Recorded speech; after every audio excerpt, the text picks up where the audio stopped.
मालिकांची दुनिया या चॅनलमध्ये तुमचे स्वागत आहे. ठरलं तर मग या मालिकेच्या आजच्या भागात आपण बघणार आहोत की आता महिपतनी घरावर बुलडोझर चालवायला सांगितलेला असतो. त्यामुळे आता सायली खूप विनवण्या करू लागते की प्लीज हे थांबवा. परंतु इकडे सायली आणि कुसुम खूप रडत असतात आणि मात्र साक्षी आणि महिपतला खूपच आनंद भेटत असतो. तर तेव्हा मात्र बिचाऱ्या फारच रडता आहे असं तो म्हणू लागतो.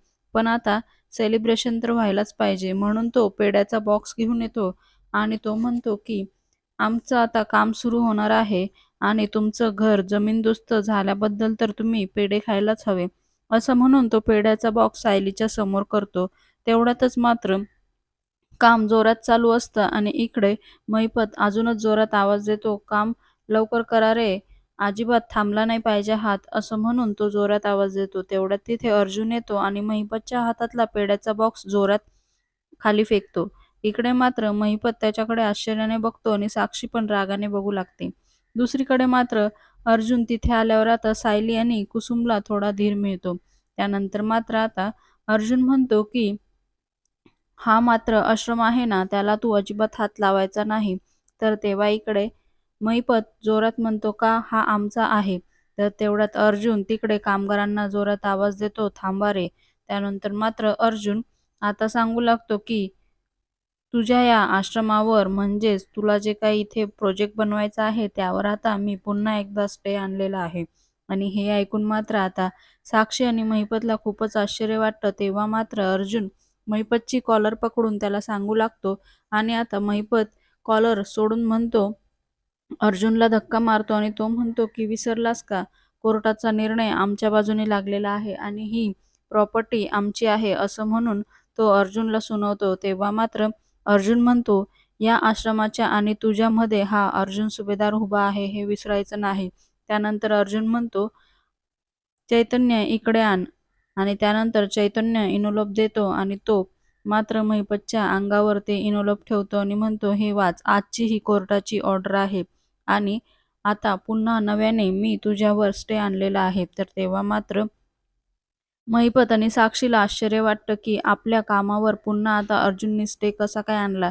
त्यामुळे तो कोर्टाची ऑर्डर दोघेही पटकन घेऊन वाचू लागतात आणि इकडे मात्र चैतन्यालाही फार हसू येतं आणि त्यानंतर सायली आणि कुसुमचाही अगदी चेहरा आनंदित होतो. त्यानंतर मात्र सायली अर्जुनकडे बघून म्हणते, खरंच का सर? तर तेव्हा अर्जुन तिला होकार देतो.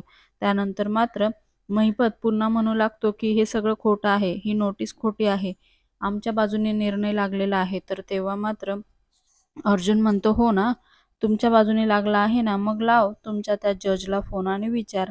तर तेव्हा इकडे चैतन्य त्याला म्हणू लागतो, अरे जज, तो तर एक साधारण माणूस राहिला आहे.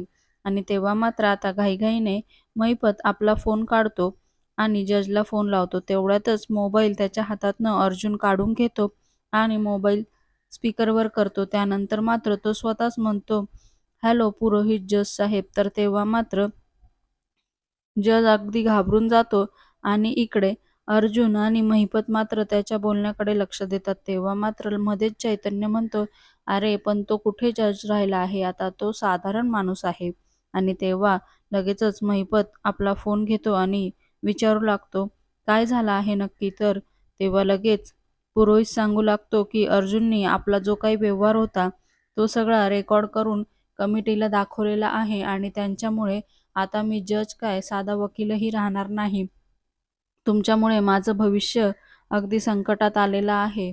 त्यानंतर मात्र महिपत म्हणतो, तू नंतर काय कांदे बटाटे विक रस्त्यावर, मला त्याच्याशी घेणं नाही. पण तू जो डिसिजन दिला होता तो फायनल होता ना. तर तेव्हा तो म्हणतो, नाही, आता मी जजच राहिलो नाही त्यामुळे हा डिसिजन आता कॅन्सल झाला आहे आणि कमिटीने म्हणजे कोर्टाने आज नवीन नोटीस काढलेली आहे आणि त्या आश्रमावर अर्जुनने पुन्हा स्टे आणलेला आहे. आणि हे ऐकून मात्र आता महिपतचा खूपच संताप होतो आणि इकडे साक्षी आणि महिपतच्या लक्षात येतं की अर्जुन खरं बोलतो आहे. त्यानंतर मात्र आता वकील अगदी सगळं सांगू लागतो. इकडे जजही म्हणू लागतात की आता यापुढे मला फोन करू नका. तुमच्यासारख्या माणसाशी माझा काहीही संबंध नाही. तुमच्यामुळे मी अगदी रस्त्यावरच आलो. असं म्हणून तोही तिकडनं फोन कट करतो. इकडे महिपतचाही नाईलाज होतो. त्यानंतर अर्जुनही महिपतला खूप सुनावतो. आता या आश्रमकडे बघायचं सुद्धा नाही, तर याला पाडणं तर खूप दूरची गोष्ट आहे. आणि तुला काय वाटलं, तू एका आश्रमाची भिंत पाडली म्हणून काय तू सगळा आश्रम जमीनदोस्त केला? असं अजिबात होत नाही. आणि इकडे आता चैतन्य आणि अर्जुन मात्र त्याला फारच काही काही सुनावतात. इकडे महिपतकडे काहीच पर्याय नसतो, त्यामुळे त्यालाही काही समजत नाही की आता काय बोलावं. आणि जजनी मात्र त्यांची साथ सोडलेली असते. त्यामुळे आता रागानेच तिथून महिपत आणि साक्षी निघून जातात. इकडे मात्र आता अर्जुन मधली नोटीस आता समोर जाऊन आश्रमाच्या दरवाजावर लावून टाकतो. त्यानंतर महिपत आणि साक्षी तिथून निघून गेल्यावर सायली आणि कुसुमला प्रचंड आनंद होतो. त्यानंतर आता सगळेजण मिळून घरी जातात. इकडे घरी मात्र टेन्शनचं वातावरण असतं. आता कल्पना मात्र पूर्ण आईला चहा नेऊन देते आणि सांगते की तुम्ही चहा घ्या, तुम्हाला जरा बरं वाटेल. तर तेव्हा पूर्ण आजी म्हणते की हो बरोबर आहे, मला आता ह्याची गरजच होती. त्यानंतर दरवाजा वाजतो तर कल्पना म्हणते मी जाऊन उघडते दरवाजा. आणि ती लगेच ताबडतोबच दरवाजा उघडते. तेवढ्यात मात्र दरवाजाच्या समोर अर्जुन, चैतन्य, सायली आणि कुसुम उभी असतात. आणि सायली इतकी खुश असते आणि आई आई म्हणून ओरडत असते. तेव्हा मात्र कल्पना म्हणते अगं झालंय तरी काय, एवढा कसला आनंद हा? असं म्हणून ती तिला अनेक प्रश्न विचारते. तेव्हा मात्र सायली म्हणते आई मी सांगते तुम्हाला सगळ्यांना एक मस्त गुड न्यूज आहे. असं म्हणून ती आनंदाच्या भरामध्ये आत येते आणि तिच्या मागोमाग कुसुम, अर्जुन आणि चैतन्य सुद्धा आतमध्ये येतात. तर तेव्हा इकडे अस्मिता म्हणते की पण तुम्ही चौघजण सोबत कसं? तू तर आश्रमात गेली होती आणि अर्जुन तर कोर्टात. तर तेव्हा मात्र अर्जुन काही सांगणार तर लगेच सायली म्हणते नाही मी सांगणार. आणि असं म्हणून सायली सगळं सांगू लागते की आता ह्यांनी स्टे ऑर्डर आणलेली आहे, त्यामुळे आता आश्रम पाडणार नाही. आणि सगळेजण घरातले खूप खुश होतात. मात्र अस्मिताला काही आनंद होत नाही. त्यानंतर मात्र कल्पना विचारू लागते पण हे कसं काय झालं? तर तेव्हा आता चैतन्य सांगू लागतो हे सगळं तुमच्या अर्जुनची कमाल आहे. आणि तेव्हा मात्र कुसुमलाही पहिल्यांदा अर्जुनचा फारच अभिमान वाटतो. आणि तीही सांगू लागते की खरंच हे सगळं तुमच्या मुलाच्या चमत्कारामुळेच झालं असं म्हणायचं. अगदीच डॅशिंग हिरोसारखा तुमचा मुलगा तिथे आला आणि त्या बुलडोझरला थांबवलं. आणि मात्र कुसुमच्याही तोंडून कौतुक ऐकून आता घरातल्या सगळ्यांनाच अर्जुनचं फारच कौतुक वाटतं.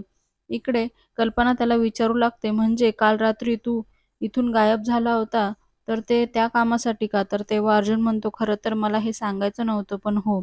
आणि त्यानंतर सायली म्हणते मी सांगते ना आई तुम्हाला घडलेला प्रकार काय आहे ना, यांना ह्यांचं कौतुक केलेलं तर काय चालणार नाही. त्यामुळे मीच सांगते तुम्हाला काय झालं. त्यामुळे आता कसं अर्जुनने जजच्या विरोधामध्ये पुरावे जमा करून कमिटी मेंबरला दाखवले आणि कशी स्टे ऑर्डर आणली हा सगळा घडलेला प्रकार सायली घरच्यांना सांगते.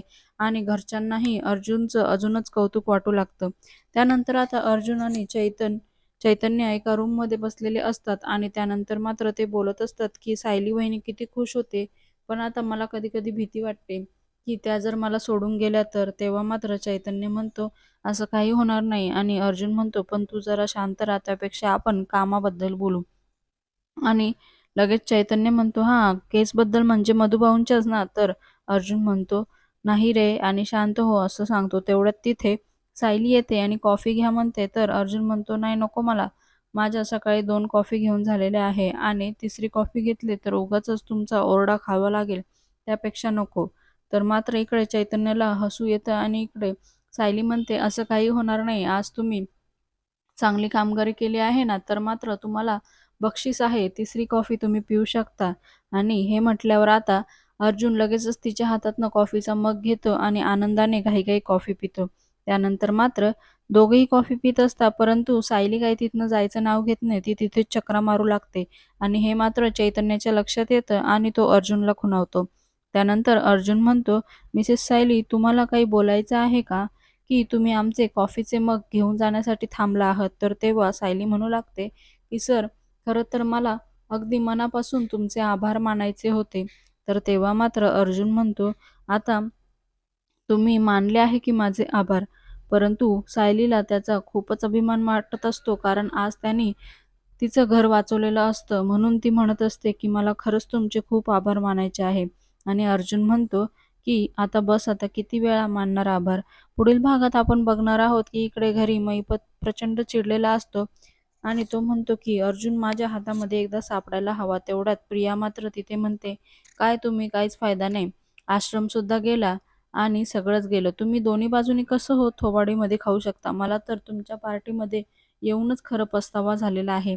आणि आधीच महिपत खूप चिडलेला असतो आणि त्यामुळे आता प्रियाच्या अशा वागण्याने तो प्रचंड चिडतो आणि तो आज प्रियाच्या अंगावर धावून जातो आणि प्रियाच्या मुस्काळात वाजवतो. तेव्हा मात्र आता प्रियाचाही खूप संताप होतो. येणाऱ्या भागात आपण बघणार आहोत की लवकरच आता प्रिया सुद्धा महिपत आणि साक्षीची पार्टी सोडणार आहे आणि तिच्या रागाचा बदला मात्र ती घेणार आहे. मालिकेच्या अशाच नवनवीन भागांसाठी आपल्या चॅनलला नक्की लाईक करा, शेअर करा, सबस्क्राईब करा.